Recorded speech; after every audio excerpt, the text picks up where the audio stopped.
Okay. Hi, I'm here with Alan Creedy and Joe Prey. We're at ICCFA, and Alan just finished speaking to the whole group of funeral directors and cremation and cemeterians here. And do you guys want to say how did it go? What do you think of the show so far? Hey, it's been great. It's been a fun show. I'm glad it came, and there'll be a good audience this morning. It's great. It's been very educational. I've seen a lot of things that in the 30-some years of funeral service that I hadn't either seen before or haven't thought of in that context before. And so what did you learn from the show, Alan? Oh, let me think. Hold on. There's probably several things. Well, let me ask you this.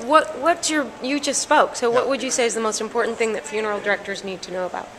People buy from people they like. But I'll tell you one thing I did learn, and that is if you want to automatically exceed customers' expectations, you have to contradict their expectations. And Paul Seiler said that yesterday. That's a really good point. Yeah. Wow. What did you learn, Joe?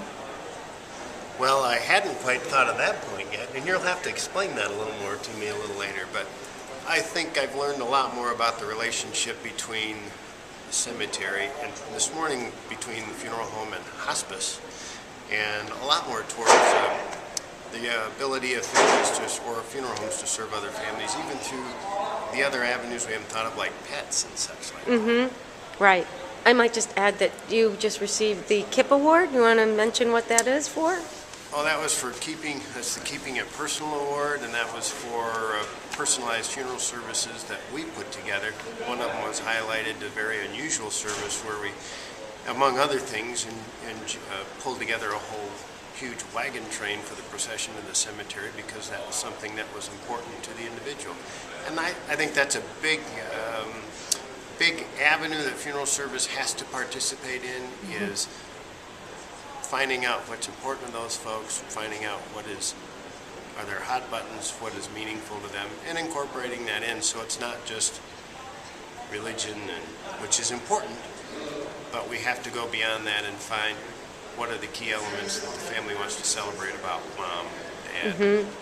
I thought, Alan, what you pointed out was really interesting about being prepared for all kinds of funerals, traditional, new age, if you will. There's no such thing as a traditional funeral.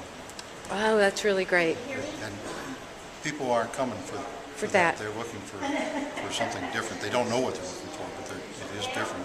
So you're going to have traditional, you're going to have exotic, you're going to have celebrations, and you're going to have sacred moments and all kinds of things. What do you think about a move where do you see more and more funerals taking place off-site?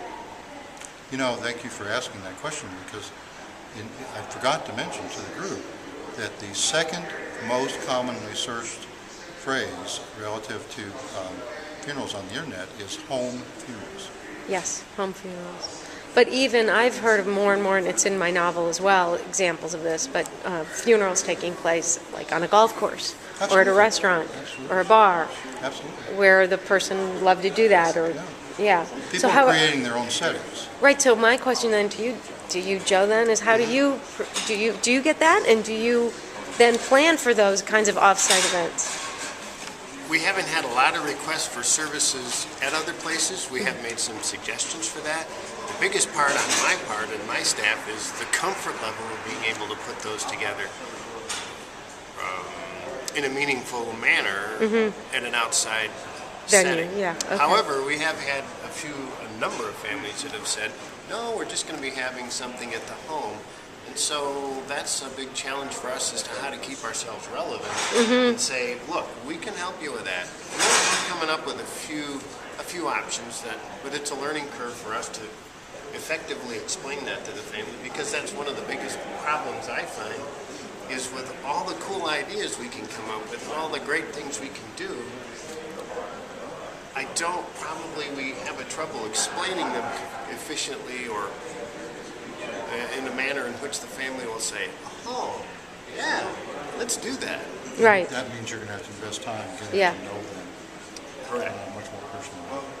So the days of the 1-hour arrangement conference are over if you want to be an effective person. You've got to it's going to take you 2 to 3 hours. And if they get tired and they need to rest, let them go home and rest and let's start over again. Well, I liked what you said too about the hour or labor and the boomer generation versus Gen X and why looking for forget the hours, and it's about meaning and It's purpose. about meaning in their lives. They Yeah. want to be doing something that makes a difference in Right. society. Yeah. And so they'll work short hours Mm-hmm. if they don't see that. But if they find meaning and purpose, then they'll work longer hours. Right. They won't even talk about the hours. Right. Because Hours are irrelevant it's- then, because it's about the value and the joy Exactly. in giving and doing the Exactly. job right. Exactly. And that's a key point, because when you find people who find purpose in what we're doing here, that in fact we are making a contribution to society, then you have evangelists.